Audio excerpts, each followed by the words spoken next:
Assalamualaikum warahmatullahi wabarakatuh. Hari ini kita akan membuat satu lagi latihan murid-murid dalam aspek mendengar dan bertutur dengan standard prestasi 1.1.2, mendengar, memahami dan menuturkan ayat dalam pelbagai ujaran dengan betul. Jadi hari ini cikgu akan ajar macam mana kita hendak mengujarkan satu-satu ayat dengan menggunakan ayat yang lebih tersusun agar kita mampu menunjukkan kemahiran bertutur dengan baik. Jadi arahan yang diberikan ialah dengar, faham dan tuturkan bahan yang diujarkan dengan teliti. Kemudian laporkan secara lisan. Baik, hari ini kita perlu melaporkan secara lisan kepada kawan-kawan. Baik, jadi anak-anak murid cikgu hari ini, ingat kita akan buat teknik bertutur secara lisan pada hari ini. Namun, untuk membantu kita melaporkan secara lisan kepada rakan-rakan, kita perlu mengambil dahulu maklumat-maklumat yang terdapat dalam bahan yang diberikan. Baiklah, kita mulakan. Baru-baru ini saya berpeluang melawat rumah panjang Anas Rais. Rumah panjang Anas Rais yang terletak di Padawan. Rumah panjang Anas Rais merupakan antara rumah panjang masyarakat Bidayuh. Okey, kita gariskan dulu masyarakat Bidayuh yang masih kukuh berdiri hingga kini. Para penghuninya masih mengamalkan budaya dan tradisi zaman dahulu. Padawan, okey, dari Padawan sebenarnya terletak berhampiran sempadan Kalimantan, Indonesia. Rumah panjang ini telah menjadi destinasi pelancongan popular kerana jaraknya dengan Bandaraya Kuching tidak begitu jauh, iaitu kurang daripada 60 kilometer.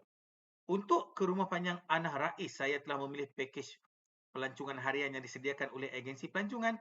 Apabila sampai ke rumah panjang Anah Rais Bidayuh, saya dan pengunjung-pengunjung yang lain diraikan dengan banyak tarian untuk menyambut kedatangan tetamu. Saya juga diajak menari tarian tradisional bersama-sama. Perkara yang paling seronok, saya dapat melihat budaya dan cara hidup. Okey, kita gariskan ni. Cara hidup orang Bidayuh. Semasa di Anah Rais, saya juga peluang melihat penghuni rumah panjang menghasilkan produk kraftangan. Okey, menarik. Termasuk daripada manik tradisional Bidayuh yang dijual untuk menambahkan pendapatan. Penduduk kampung di sini ramah. Saya tentunya akan datang lagi dan bawa keluarga saya untuk lawatan akan datang. Selain mempromosikan tempat ini kepada kawan-kawan saya yang lain di semenanjung Malaysia. Baiklah, itu pengalaman daripada rakan kamu. Sekarang kita lihat macam mana kamu nak kongsikan pengalaman kamu berdasarkan maklumat-maklumat yang terdapat di bawah ni. Jom kita tengok. Rumah panjang 120 pintu di Kampung Anna Rais itu menjadi destinasi pelancongan popular. Pelawat boleh melihat penduduk kampung membuat kraftangan, memetik dan memproses lada, termasuk cara lada dikeringkan di beranda rumah panjang yang dipanggil sebagai awah. Jadi ini contoh rumahnya ya. Ini yang kita perlu bincangkan nanti. Rumah panjang Anah Rais dibina pada tahun 1818. Namun begitu, struktur rumah panjang ini masih kukuh. Malah kini dilengkapi kemudahan asas seperti bekalan air dan elektrik. Okey, ini gambarnya. Okey, tradisi ngayau atau pemburu kepala cukup sinonim dengan kehidupan penduduk bumi Kenyalam pada suatu ketika dahulu. Tradisi ini sebagai lambang martabat sosial seseorang individu dalam kelompok tersebut. Semakin banyak kepala musuh dipenggal dan disimpan, lebih tinggi penghormatan diberikan kepadanya. Tradisi ini sudah lama tidak diamalkan. Okey, ini contohlah tempat penyimpanan tengkorak atau tengkorak kepala musuh untuk menunjukkan bahawa mereka ni ada martabat-martabat tertentu. Baiklah. Jadi, untuk hari ini cikgu nak ajar sikit berkaitan penanda wacana. Mungkin murid-murid pernah belajar tentang penanda wacana, tapi kali ini kita akan tengok macam mana kita menggunakan penanda wacana untuk membantu kita bertutur dengan baik. Baiklah. Okey, kita mulakan dengan yang pertama ialah selain itu, di samping itu. Ini adalah penanda wacana yang digunakan yang paling sinonim lah. Sementara itu, lebih-lebih lagi, dalam pada itu, lain atau selain daripada itu, pada waktu yang sama, dalam pada itu, dan yang terakhir sekali seterusnya. Ada banyak lagi penanda wacana tapi ini antara yang boleh cikgu lampirkan pada hari ini. Baiklah, jadi berdasarkan maklumat yang diberikan dekat atas ni, cikgu nak fokus kepada ini dulu. Cikgu nak fokus kepada ini dulu. Iaitu rumah panjang 120 pintu di Kampung Anam jadi destinasi pelancongan. Okey, cikgu nak fokus pada rumah panjang, cikgu nak beritahu pada kawan-kawan cikgu tentang rumah panjang ni. Ada 120 pintu. Cikgu buat ayat. Jadi kita buat teknik ayat topik, ayat huraian, ayat contoh dan ayat penegasan untuk bantu kita membuat karangan tuturan yang baik. Okey, ayat topik.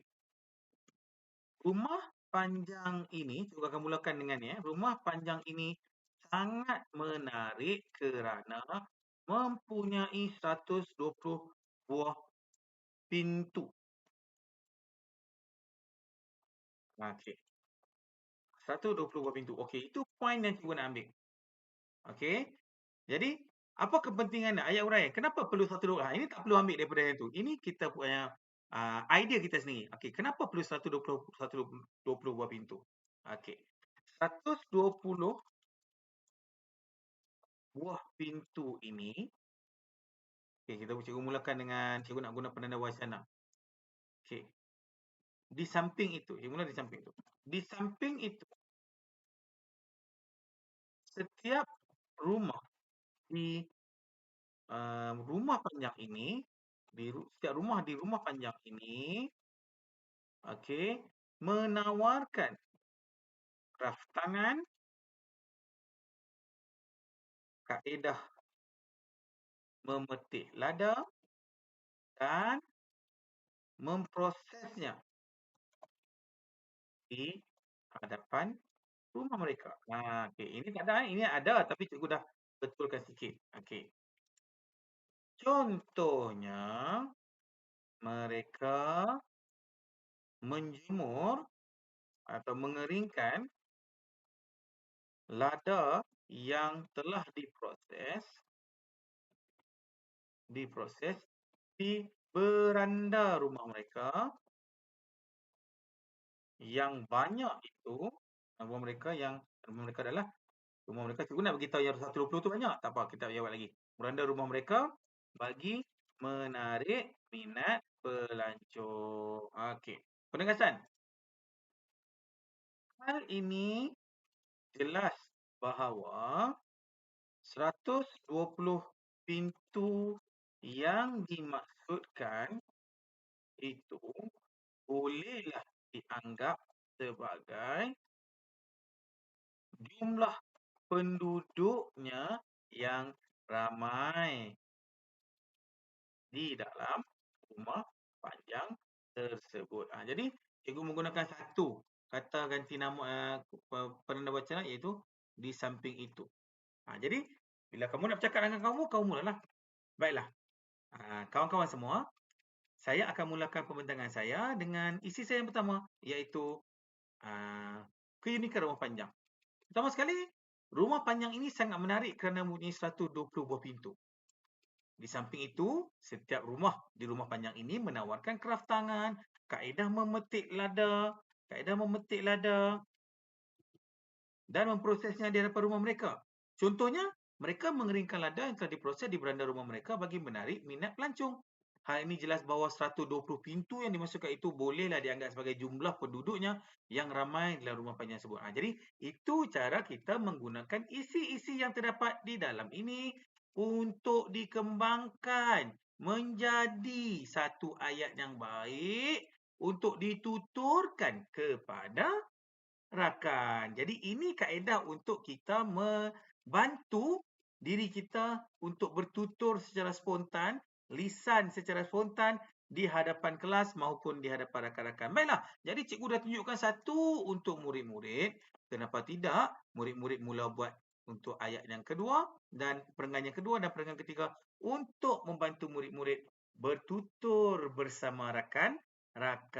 Jadi murid-murid, itu saja kelas cikgu pada hari ini. Jangan lupa gunakan penanda wacana yang telah cikgu cadangkan.